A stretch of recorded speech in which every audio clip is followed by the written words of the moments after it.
ہمارے پاس نوروز کے لیے 2 حدیثیں، ایک معلّہ ابن خنیس کی جو وہی پڑھی جاتی، یہ راوی بہت مشہور راوی ہے لیکن تھوڑے سے ویک ہیں، لیکن امام سے اتنی محبت کرتے تھے گورنر مدینہ نے ان کو قتل کرا دیا۔ امام کو اطلاع ملی، پوری رات مسلح بچھا کے امام نے گورنر مدینہ کے خلاف بددعا والے اعمال کیے۔ فجر کی اذان سے پہلے گورنر مدینہ مر گئے۔ یہ معلّہ ابن خنیس کا اسٹیٹس ہے چھٹے امام کے پاس۔ اپنے خاندان کے بڑے بڑے ظالموں کے لیے امام نے اس طرح بددعا نہیں کی جیسے معلّہ ابن خنیس۔ ان کی ایک روایت ہے جو آپ سنتے ہیں، میں نہیں بتانا نہیں چاہتا، ٹائم نہیں، اور جس کا خلاصہ یہ ہے کہ نوروز بہت بڑی عید ہے اور اس دن مردے زندہ کیے گئے اور جناب اسقیل نے پانی چھڑکا اور حضرت نوح کی کشتی وہاں کوہ جودی پہ ٹھہری، اور بہت ساری باتیں کہ جو میرا اس وقت کا اسٹائل ہے کہیں وہ توہین والا نہ بن جائے۔ ایک بالکل اسی کے پیرالل نیکسٹ پیج پر آپ کو ایک حدیث ملے گی۔ منصور دوانقی نے 7ویں امام کو بلایا اور کہا فرزند رسول کل ہم نوروز سیلیبریٹ کر رہے ہیں، اور میں اپنی فوج کو اپنے سامنے سے وہ جو پریڈ کرتے ہیں نا ایسے خاص دن میں، 26 جنوری کو انڈیا میں ہوتا ہے یوم ڈیموکریسی ڈے، پاکستان میں ابھی 23 مارچ کو یوم پاکستان، تو فوجی دستے پریڈ کرتے، کل میری فوج آئے گی آپ بھی آئیے، اور وہ لوگ آ کے نظر دیں گے، گفٹ دیں گے، وہ آپ قبول کیجئے۔ امام نے فرمایا نوروز کیا چیز ہے؟ کہا کہ یہ ہر سال ہم مناتے ہیں، یہ عید ہے۔ کہا میں نے اپنے جد کا پورا کلام دیکھ ڈالا ہے، مجھے ایسی کوئی عید اس میں نہیں ملی، یہ تو پارسیوں کی، یہ تو مجوسیوں کی، یہ تو 2 خداؤں کو ماننے والے کی عید ہے۔ منصور نے کہا لیکن فرزند رسول، یہ بھی ایک بہت اہم جملہ ہے لیکن الگ ایک تقریر، کہا کہ میں تو صرف اپنی فوج کو خوش کرنے کے لیے سیلیبریٹ کر رہا ہوں۔ بنو امیہ عرب تھے، بنو عباس جو تھے وہ اس کے خلاف جو موومنٹ چلایا تو انہوں نے اپنی فوج میں سارے ایرانی بھرتی کیے۔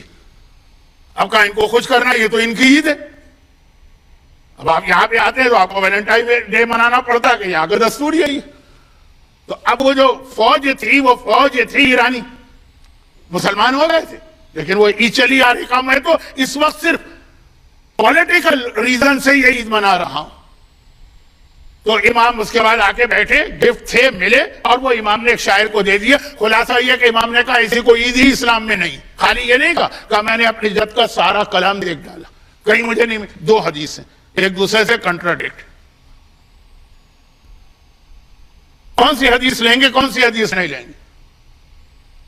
اپنے فائدے والی حدیث لیں گے، اس کا نام دین ہے؟ یعنی ریسرچ کریں گے جو مجتہد مرجع کا کام ہے۔ چنانچہ تمام مراجع نے کہا نوروز عید نہیں ہے، وہ والی حدیث زیادہ اسٹرانگ ہے۔ البتہ نوروز میں 4 چیزیں جس کو اعمال نوروز کہتے ہیں، میں اختتام پہ آ گیا، اب اس سے میسج مل رہا، 4 چیزیں اعمال نوروز۔ نمبر 1 غسل نوروز، البتہ یہ غسل بھی رجا کی نیت سے ہوگا۔ نمبر 2 نوروز کا روزہ۔ نمبر 3 نوروز کی نماز جو ظہر اور عصر کے بعد پڑھی جاتی ہے 4 رکعت، اور جس میں 50 سورے پڑھے جاتے ہیں، 5 سورے، ایوری سورہ 10 ٹائمز، انا انزلنا، اور 4 قل۔ میں تفصیل میں نہیں جا رہا ہوں کیونکہ وقت میرے ہاتھ سے نکل رہا۔ یہ نوروز کی، اور نماز کے بعد ایک مختصر دعا سجدے میں جا کے، آپ ریکارڈ کر لیں تو موبائل اپنے سامنے برابر رکھ کے پڑھتے جائیے دعا۔ یہ 3 اعمال نوروز کے ہیں۔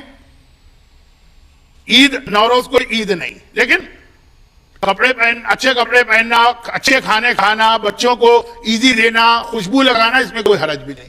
اعمال نوروز میں یہ 3 چیزیں، مگر موسٹ امپورٹنٹ نوروز کا عمل ہے نوروز کا ٹائم۔ نوروز کا ٹائم کسے کہتے ہیں؟ نوروز کا ٹائم کہتے ہیں وہ ٹائم جب سورج یعنی پورا 12 مہینے کمپلیٹ ہو، جیسے نیو ایئر نائٹ پوری دنیا میں کس طرح منائی جاتی ہے، وہ ہے نوروز کا ٹائم، نیو ایئر نائٹ۔ عام طور پہ آج کل دنیا کا طریقہ ہے 11:59 رات کے، اب لوگ تیار ہو گئے جیسے ہی 12 بجے ٹائمز اسکوائر کے اندر، تو وہ کیا وہ اوپر سے گولا گرتا ہے، اور ٹرافلگر اسکوائر میں کیا ہوتا ہے اور میلبرن میں کیا ہوتا ہے، وہ تو ایک ٹائم فکس ہے۔ لیکن نوروز کے کیلنڈر میں ٹائم ہر سال الگ ہوتا ہے۔ وہ جو ٹائم ہوگا وہاں سے نیو ایئر شروع ہو رہا ہے، یعنی وہاں سورج پورے 12 مہینے کمپلیٹ کر کے پھر پہلا مہینہ شروع ہو رہا ہے. لفظ بڑا مشکل ہے, تحویل آفتاب برج حمل میں. انگلش عربی, انگلش بہت آسان. نوروز کا ٹائم اسے کہتے ہیں جب وہ جو ہوروسکوپ ہے نا 12, اس کے اندر ہوروسکوپ میں 12 اسٹار ہے نا, پہلا والا ایریس 21 مارچ کو شروع ہوتا ہے, وہ ہے نوروز. وہ نوروز ہے فرسٹ ڈے. البتہ کتنے بجے؟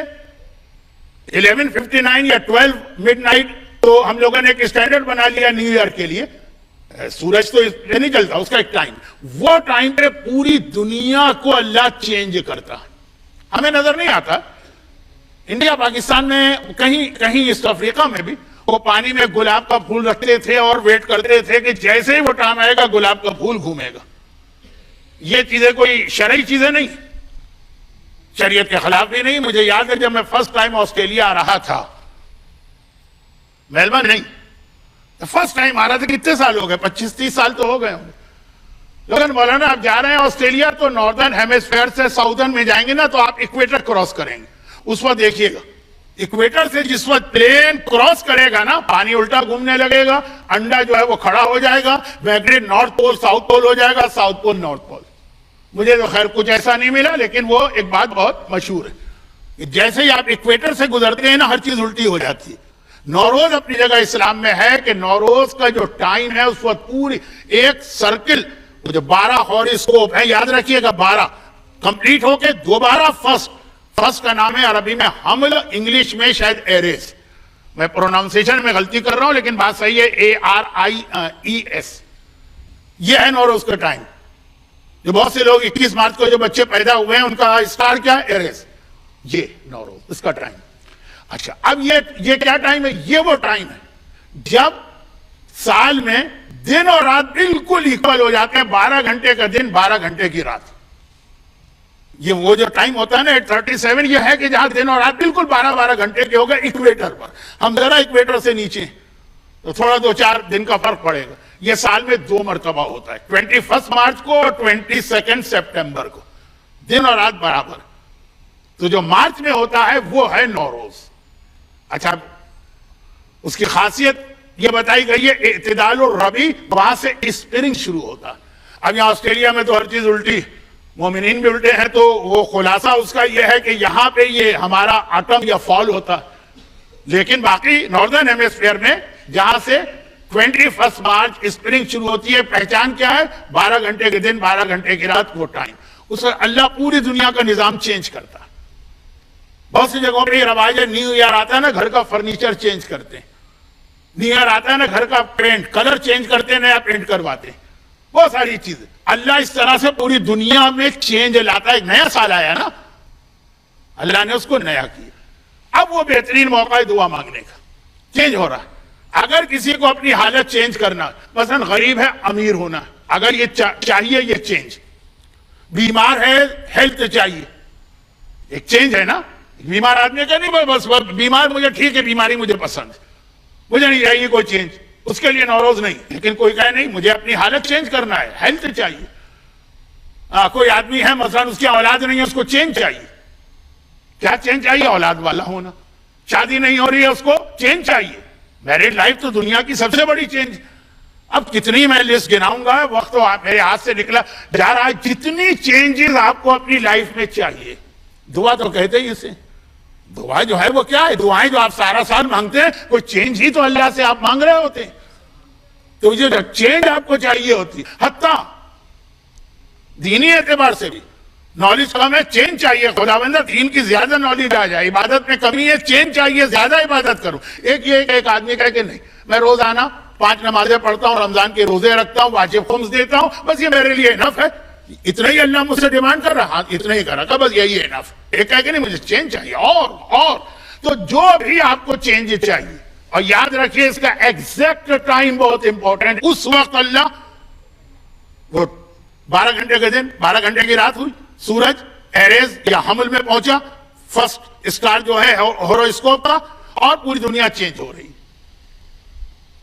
اور یہ دعا پڑھنا, یا مقلب القلوب والابصار ویا مدبر اللیل والنہار وَيَا مُحَوِّلِ الْحَوْلِ وَالْأَحْوَالِ، اے دلوں کو اور آنکھوں کو پھیر دینے والے. کیسے کیسے لوگوں کے دل اللہ نے بدلتی ہیں. یزید کا اپنا بیٹا کیسا اس کا دل بدلا. یا مقلب القلوب والابصار، آنکھیں بدل جاتی. وَيَا مُدَبِّرَ اللَّيْلِ وَالنَّهَارِ، اور دن اور رات کو بدلنے والے. دن آتا ہے تو پھر بدل کے رات آتی ہے، رات جاتی ہے تو دن آتا ہے. یہ اللہ کر رہا. وَيَا مُحَوِّل، یہ لفظ ذرا ڈیفیکلٹ ہے. محول کے معنی حالت بدلنے والا، حالت چینج کرنے والا. اے حالت کو بدلنے والے، یا محول الحول والاحوال، اے حالت بدلنے والے. یہ تو اللہ کو پکار رہے ہیں. اصل دعا کیا ہے؟ حول حالنا الی احسن الحال، ہماری حالت کو بدل کے بہترین حالت کر دے، بیسٹ. دنیا میں ہر جگہ الگ ٹائم ہوگا. تو خلاصہ یہ ہے کہ یہ دعا مانگی آپ ٹھیک اس ٹائم پر، منٹ نہیں، hour plus minute plus second plus micro second. یہ معلوم ہے نا جب راکٹ جاتے ہیں آسمان میں، اس میں مائکرو سیکنڈ کی غلطی بھی نہیں ہونی چاہیے. یہ دعا پڑھی اور یا ذل جلال والاکرام اینڈ اس پر کریں. پھر آپ دیکھیے کیسے کیسے لوگوں کو اس سے بینیفٹ ملے. اچھا، اب یہ روایتوں میں آیا ہے کہ یہ جو ہے پورے سال آپ کی حالت چینج ہوگی، اچھی ہوگی. چینج کا مطلب اچھی حالت. تو سال میں جتنے دن ہوتے ہیں نا، اتنی بار یہ دعا پڑھنا شروع کیجیے. 365 یا 366 بھی ایک روایت میں. لیکن وہی فارمولا جو مکے میں جانے کے بعد خانہ کعبہ کے طواف کا فارمولا. خانہ کعبہ کے طواف کا فارمولا آپ کو یاد ہے نا. آپ میں سے آدھے لوگ تو مکہ جا چکے، باقی جو نہیں گئے اللہ ہر ایک کو وہاں لے کے جائے. لیکن ایک مسئلہ بھی سے سن لیجیے. خانہ کعبہ کے طواف کہا جتنے سال کے دن ہیں نا اتنے طواف کرنا مستحب ہے ڈیورنگ یور اسٹے. 360 ڈیز ایک راؤنڈ فیگر 360. اتنا نہ کر سکو تو جتنے ویک ہیں 52، وہ بھی نہ کر سکو تو جتنا پاسبل ہو. تو 366 ٹائم آپ یہ دعا پڑھیں اس طرح سے کہ ٹائم سے پہلے سٹارٹ کر دیں، 15 منٹ پہلے، تاکہ آپ پڑھتے رہے اسی میں ٹائم آ کے گزر جائے. آپ کو اتنا زیادہ الرٹ ہونے کی ضرورت نہ پڑے. یہ دعا پڑھتے رہیے اور ذہن میں الگ الگ کر کے نہیں، ایک حاجت رکھیے کہ آخر کیا حالت کی کیا تبدیلیاں آپ کو چاہیے. اگر جی آپ نے یہاں گیند اللہ کے کورٹ میں ڈال دی، یا خدا تو زیادہ بہتر جانتا ہے، جو میری حالت ہے اس سے بہتر حالت بنا دے، اب اللہ خود ہی کر لے گا. لیکن یہ دعا کے الفاظ آپ کی زبان پہ 837 پہ ہونا چاہیے. اور اگر آپ یہ 366 نہیں پڑھ سکتے، بہت زیادہ ہیں، تو 52 ٹائم پڑھیے جو سال کے دن. اور یہ بھی نہ پڑھ سکے تو ایٹ لیسٹ 40 30. اور یہ آپ کے پورے سال کا فیصلہ کرے گی کہ کووڈ کی پریشانی ہو، کہ جاب کی پریشانی ہو، کہ ویزوں کی پریشانی ہو، کہ اور جو عام زندگی کے مسئلے.